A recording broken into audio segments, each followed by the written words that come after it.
ओम शांति। आज 22 दिसंबर 2024 के बाबा के अव्यक्त महावाक्य रिवाइज कोर्स 17 मार्च 2003। मुरली का टॉपिक है सदा अपने स्वमान में रहना, सम्मान देना, सबका सहयोगी बनना और समर्थ बनाना।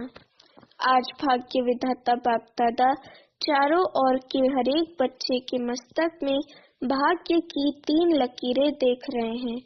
एक परमात्मा पालना की भाग्यवान लकीर, दूसरी सत्य शिक्षक की श्रेष्ठ शिक्षा की भाग्यवान लकीर, तीसरी श्रीमत की चमकती हुई लकीर। चारों ओर के बच्चे के मस्तक के बीच में तीनों लकीरें बहुत अच्छी चमक रही हैं। आप सभी भी अपने तीनों भाग्य की लकीर को देख रहे हैं ना? जब भाग्य विधाता बाप आप बच्चों का बाप है, तो आपके सिवाय श्रेष्ठ भाग्य और किसका हो सकता है? बाप दादा देख रहे हैं विश्व की अनेक करोड़ आत्माएं हैं, लेकिन उन करोड़ों में से 6 लाख परिवार कितने थोड़े हैं। कोटों में कोई हो गए ना। वैसे हर मानव के जीवन में ये तीनों बातें पालना, पढ़ाई और श्रेष्ठ मत तीनों ही आवश्यक हैं। लेकिन ये परमात्मा पालना और देवात्माएं व मानव आत्माओं की मत पालना, पढ़ाई में रात दिन का अंतर है। तो इतना श्रेष्ठ भाग्य जो संकल्प में भी नहीं था, लेकिन अब हरेक का दिल गाता है पा लिया व पाना है। क्या कहेंगे? पा लिया ना। बाप भी ऐसे बच्चों के भाग्य को देख हर्षित होते हैं। बच्चे कहते वाह बाबा वाह, और बाप कहते वाह बच्चे वाह। बस इसी भाग्य को सिर्फ स्मृति में नहीं रखना है, लेकिन सदा स्मृति स्वरूप रहना है। कई बच्चे सोचते बहुत अच्छा है, लेकिन सोचना स्वरूप नहीं बनना है, स्मृति स्वरूप बनना है। स्मृति स्वरूप सो समर्थ स्वरूप है, सोचना स्वरूप समर्थ स्वरूप नहीं है। बाप दादा बच्चों की भिन्न भिन्न लीला देखते मुस्कुराते रहते हैं। कोई सोचता स्वरूप में रहते हैं, स्मृति स्वरूप सदा नहीं रहते। कभी सोचता स्वरूप, कभी स्मृति स्वरूप। जो स्मृति स्वरूप रहते हैं वे निरंतर नेचुरल स्वरूप रहते हैं। जो सोचता स्वरूप रहते हैं उन्हें मेहनत करनी पड़ती है। ये संगम युग मेहनत का युग नहीं है, सर्व प्राप्तियों के अनुभवों का युग है।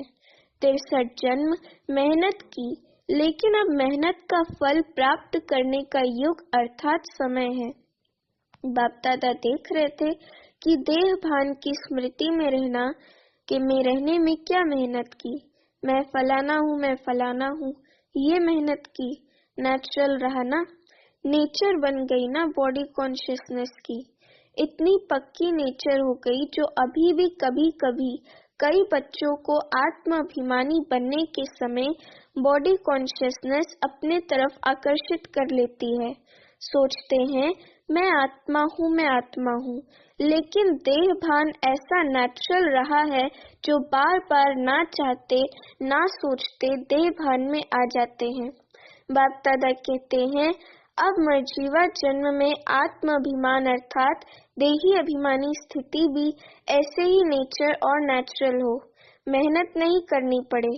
मैं आत्मा हूँ।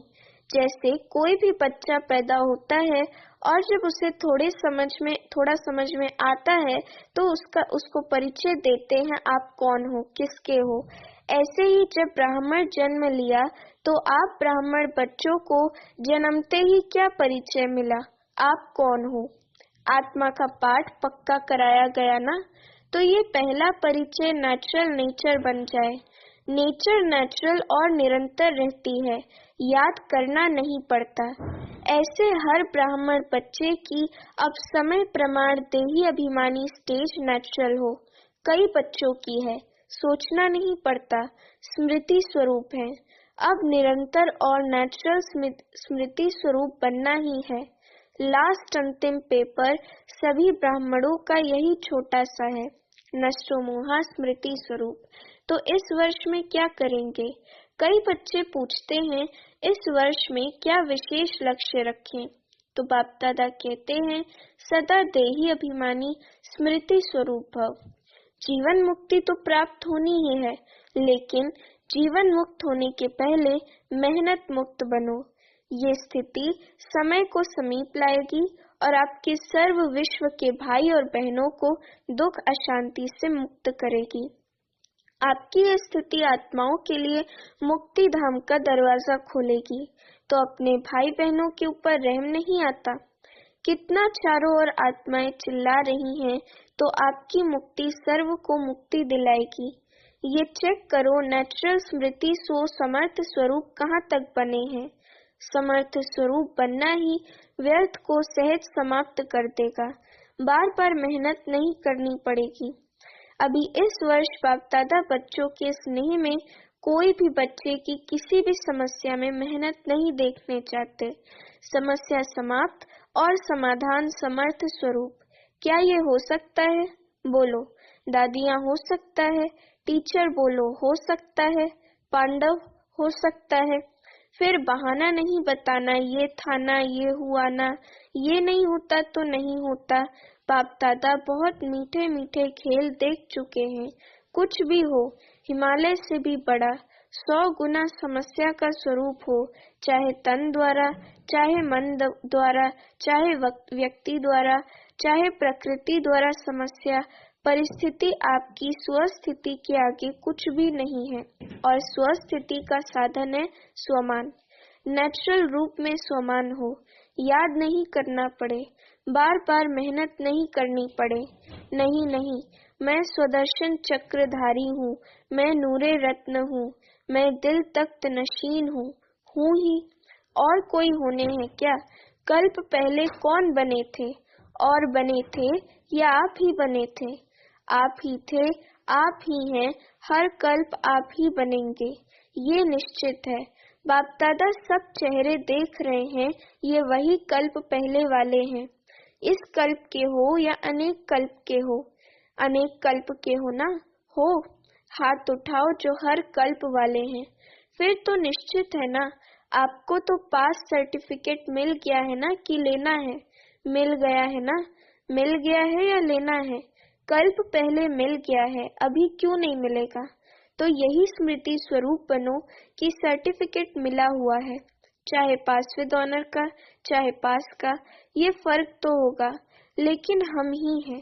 पक्का है ना कि ट्रेन में जाते जाते भूलता जाएगा, प्लेन में जाके उड़ जाएगा? नहीं। जैसे देखो, इस वर्ष संकल्प दृढ़ किया कि शिवरात्रि चारों ओर उमंग उत्साह से मनानी है, मना ली ना? दृढ़ संकल्प से जो सोचा वो हो गया ना? तो ये किस बात की कमाल है? एकता और दृढ़ता। सोचा था 67 प्रोग्राम करने का, लेकिन बाप दादा ने देखा कि उससे भी ज्यादा कई बच्चों ने प्रोग्राम किए हैं। ये है समर्थ स्वरूप की निशानी, उमंग उत्साह का प्रत्यक्ष प्रमाण। स्वतः ही चारों ओर कर लिया ना? ऐसे ही सब मिलकर एक दो की हिम्मत बढ़ा के ये संकल्प करो, अब समय को समीप लाना ही है, आत्माओं को मुक्ति दिलानी है। लेकिन तब होगा जब आप सोचना स्मृति स्वरूप में लाएंगे। बाप दादा ने सुना है कि फॉरेन वालों की भी विशेष स्नेह मिलन व मीटिंग है और भारत वालों की भी मीटिंग है। तो मीटिंग में सिर्फ सेवा के प्लान नहीं बनाना, लेकिन बैलेंस का बनाना। ऐसा एक दो के सहयोगी बनो जो सभी मास्टर सर्वशक्तिवान बन आगे उड़ते चले। दाता बनकर सहयोग दो, बातें नहीं देखो, सहयोगी बनो। स्वमान में रहो और सम्मान देकर सहयोगी बनो, क्योंकि किसी भी आत्मा को अगर आप दिल से सम्मान देते हो, ये बहुत बहुत बड़ा पुण्य है। क्योंकि कमजोर आत्मा को उमंग उत्साह में लाया तो कितना बड़ा पुण्य है। गिरे हुए को गिराना नहीं है, गले लगाना है, अर्थात बाहर से गले नहीं लगाना, गले लगाना अर्थात बाप समान बनाना, सहयोग देना। तो पूछा है ना कि इस वर्ष क्या क्या करना है? बस सम्मान देना और स्वमान में रहना, समर्थ बन समर्थ बनाना। व्यर्थ की बातों में नहीं जाना। जो कमजोर आत्मा है ही कमजोर, उसकी कमजोरी को देखते रहेंगे तो सहयोगी कैसे बनेंगे? सहयोग तो दुआएं मिलेंगी। सबसे सहज पुरुषार्थ है, और कुछ भी नहीं कर सकते हो तो सबसे सहज पुरुषार्थ है दुआएं दो, दुआएं लो। सम्मान दो और महिमा योग्य बनो। सम्मान देने वाला ही सर्व द्वारा माननीय बनते हैं, और जितना अभिमाननीय बनेंगे उतना ही राज्य अधिकारी और पूज्य आत्मा बनेंगे। देते जाओ, लेने का नहीं। लो और दो, ये तो बिजनेस वालों का काम है। आप तो दाता के बच्चे हो। बाकी बाप दादा चारों ओर के बच्चों की सेवा को देख खुश है। सभी ने अच्छी सेवा की है, लेकिन अभी आगे बढ़ना है ना। वाणी द्वारा सभी ने अच्छी सेवा की, साधनों द्वारा भी अच्छी सेवा की रिजल्ट निकाली, अनेक आत्माओं का उल्हना भी समाप्त किया। साथ साथ समय के तीव्र गति की रफ्तार देख बाप दादा यही चाहते हैं कि सिर्फ थोड़ी आत्माओं की सेवा नहीं करनी है, लेकिन विश्व की सर्व आत्माओं के मुक्तिदाता निमित्त आप हो। क्योंकि बाप के साथी हो तो समय की रफ्तार प्रमाण अभी एक ही समय इकट्ठा 3 सेवाएं करनी है। एक वाणी, दूसरा स्वशक्तिशाली स्थिति, और तीसरा श्रेष्ठ रूहानी वाइब्रेशन। जहाँ भी सेवा करो वहाँ ऐसा रूहानी वाइब्रेशन फैलाओ जो वाइब्रेशन के प्रभाव में सहज आकर्षित होते रहें। देखो, अभी लास्ट जन्म में भी आप सबके जड़ चित्र कैसे सेवा कर रहे हैं। क्या वाणी से बोलते, वाइब्रेशन ऐसा होता जो भक्तों की भावना का फल सहज मिल जाता है। ऐसे वाइब्रेशन शक्तिशाली हूँ। वाइब्रेशन में सर्व शक्तियों की किरणें फैलती हूँ, वायुमंडल बदल जाए। वाइब्रेशन ऐसी चीज है जो दिल में छाप लग जाती है। आप सबको अनुभव है, किसी आत्मा के प्रति अगर कोई अच्छा या बुरा वाइब्रेशन आपके दिल में बैठ जाता है तो कितना समय चलता है? बहुत समय चलता है ना। निकालना चाहो तो भी नहीं निकलता है। किसका बुरा वाइब्रेशन बैठ जाता है तो सहज निकलता है। तो आपका सर्व शक्तियों की किरणों का वाइब्रेशन छाप का काम करेगा। वाणी भूल सकती है, लेकिन वाइब्रेशन की छाप सहज नहीं निकलती है। अनुभव है ना? है ना अनुभव? ये गुजरात ने, बॉम्बे ने जो उमंग उत्साह दिखाया, उसको भी बाप दादा पदम पदम गुणा मुबारक देते हैं। क्यों? विशेषता क्या रही? क्यों मुबारक देते हैं? फंक्शन तो बड़े बड़े करते रहते हो, लेकिन खास मुबारक क्यों दे रहे हैं? क्योंकि दोनों तरफ की विशेषता रही, एकता और दृढ़ता की। जहाँ एकता और दृढ़ता है वहाँ 1 वर्ष के बजाय 1 मास वर्ष के समान है। सुना गुजरात और बॉम्बे ने? अच्छा, अभी सेकंड में ज्ञान सूर्य स्थिति में स्थित हो, चारों ओर के भयभीत हलचल वाली आत्माओं को सर्व शक्तियों की किरणें फैलाओ। बहुत भयभीत हैं, शक्ति दो, वाइब्रेशन फैलाओ। अच्छा, बाप दादा ने ड्रिल कराई। चारों ओर के बच्चों के भिन्न भिन्न याद प्यार और समाचार के पत्र और ईमेल बाप के पास पहुंच गए हैं। हर एक कहता है मेरी भी याद देना, मेरी भी याद देना। बाप दादा कहते हैं हर एक प्यारे बच्चों की बाप दादा के पास याद पहुंच गई है। दूर बैठे भी बाप दादा के दिल तख्त नशीन है। तो आप सबको जिन्होंने भी कहा है ना याद देना, तो बाप दादा के पास पहुंच गई। यही बच्चों का प्यार और बाप का प्यार बच्चों को उड़ा रहा है।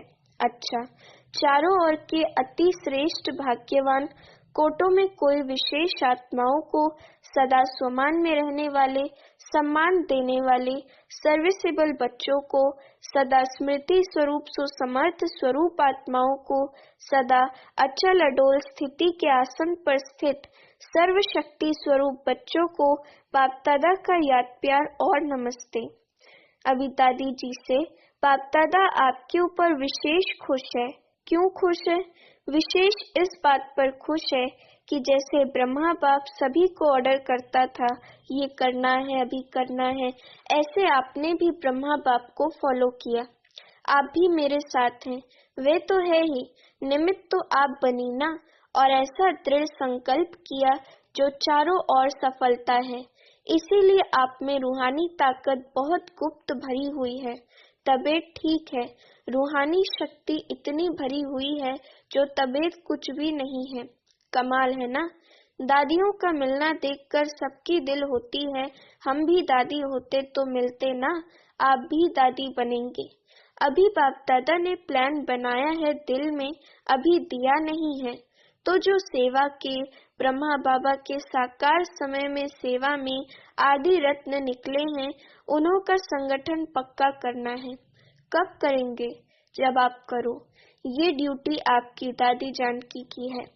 आपके दिल का संकल्प भी है ना, क्योंकि जैसे आप दादियों की एकता और दृढ़ता का संगठन पक्का है, ऐसे आदि सेवा के रत्नों का संगठन पक्का हो।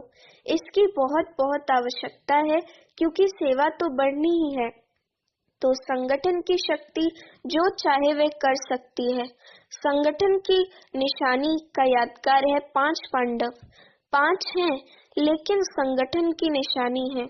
अच्छा, अभी जो साकार ब्रह्मा के होते हुए सेवा के लिए सेंटर पर रहे हैं, सेवा में लगे हैं, वह उठो। भाई भी हैं, पांडवों के बिना थोड़े ही गति है। यहाँ तो थोड़े हैं, लेकिन और भी हैं। संगठन को जमा करने की जिम्मेवारी इनकी, दादी जानकी की है। ये दादी तो बैकबोन है। बहुत अच्छे अच्छे रत्न हैं। अच्छा, सब ठीक है, कुछ भी करते रहते हो, लेकिन आपके संगठन की महानता है, किला मजबूत है। अच्छा, आज का वरदान, सोमान की सीट पर सेट हो, हर परिस्थिति को पार करने वाले सदा विजयी भव। वरदान का स्पष्टीकरण, सदा अपने इस सोमान की सीट पर स्थित रहो कि मैं विजयी रत्न हूँ, मास्टर सर्वशक्तिवान हूँ। तो जैसी सीट होती है वैसे लक्षण आते हैं। कोई भी परिस्थिति सामने आए तो सेकंड में अपने इस सीट पर सेट हो जाओ। सीट वाले का ही ऑर्डर माना जाता है। सीट पर रहो तो विजयी बन जाएंगे। संगम युग है ही सदा विजयी बनने का युग। ये युग को वरदान है, तो वरदानी बन विजयी बनो। स्लोगन, सर्व आसक्तियों पर विजय प्राप्त करने वाले शिव शक्ति पांडव सेना है। आज का व्यक्त इशारा, बाबा कहते संतुष्टता अर्थात दिल दिमाग सदा आराम में हो, सुख चैन की स्थिति में हो। संतुष्टता बाप की और सर्व की दुआएं दिलाती है। संतुष्ट आत्मा समय प्रति समय सदा अपने को बाप और सर्व की दुआओं के विमान में उड़ता हुआ अनुभव करेगा। दुआएं दुआ मांगेगा नहीं, लेकिन दुआएं स्वयं उसके आगे स्वतः ही आएंगी। ऐसे संतुष्ट मणि अर्थात सिद्धि स्वरूप तपस्वी बनो। अच्छा, ओम शांति।